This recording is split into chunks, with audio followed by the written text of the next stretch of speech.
আসসালামু আলাইকুম। আশা করি সবাই ভালো আছেন। সবাই কেমন আছেন আপনারা কমেন্ট বক্সে কমেন্ট করে জানাবেন। বর্তমান দেশের হাল তো জানেন, দেশের সারা বিশ্বের কী অবস্থা। ইসরায়েল আর ইরানের যুদ্ধ, এটা বর্তমান যে অবস্থা হয়ে যাচ্ছে, বর্তমান যুক্তরাষ্ট্র তার সাথে সঙ্গে রয়েছে, তা বোঝা সারা বিশ্বের তৃতীয় বিশ্বযুদ্ধ শুরু হয়ে যাওয়া মনে হয়।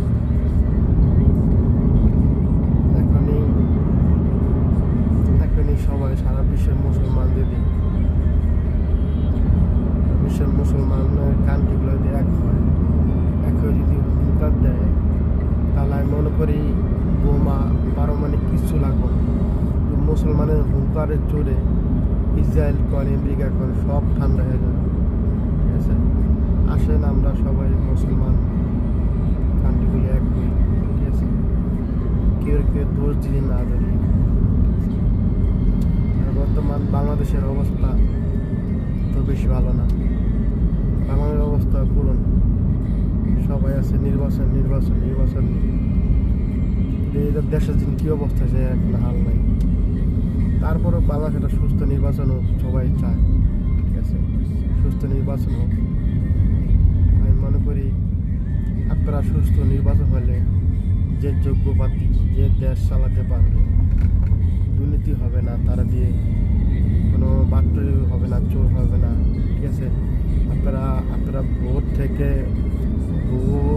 প্রত্যেকবার ভোট দিতে পারেন। এরম দল চেষ্টা করেন, হেমন্ত দলরে ভোট দেওয়ার জন্য। আপনার নিজের ইমান্য দায়িত্ব আছে, কোন দলরে ভোট দিলে যে না আমার আপনার সাধারণ মানুষের, প্রত্যেকটা মানুষের আল্লাহ জ্ঞান দিয়েছে, জ্ঞান আছে, বুঝবো দিন কোন মানুষটাকে ভোট দিলে আমার দেশটা ভালো চলবো, দেশের কোনো দুর্নীতি হবে না, দেশটা শান্তিভাবে চলবো। আমি আশা করি আপনারা বিবেকমান মানুষ সবাই ভেবে ভোটটা তাকে দেবেন। যদি ভোটটা তাকে দেন, তাহলে মনে করি দেশটা অনেক শান্তি হবে। ঠিক আছে, দেশটা উন্নতির দিকে যাবে। ঠিক আছে, ইনশাল্লাহ। বর্তমান চীন, পাকিস্তান, বাংলাদেশ উন্নয়নের জন্য তারা একটা এক হয়েছে। চীন, পাকিস্তান, বাংলাদেশ তারা উন্নয়ন করে যাবে ইনশাল্লাহ। আমি মনে করি এটা ভালো। এবং সামনে নির্বাচন হবে ইনশাল্লাহ। নির্বাচন হয়, ভালো দল আসে, তাহলে দেশে কোনো দুর্নীতি থাকবে না, অভাব থাকবে না। আর যদি হেমন্ত দল আসে, তাহলে তার কোনো খবর নেই, আওয়ামী লীগ হয়ে যাবে। আওয়ামী লীগের খারাপ হয়ে যদি জানেন তো কোন দল আইলে কী অবস্থা হবে, সবাই জানবে, জনগণ। ঠিক আছে।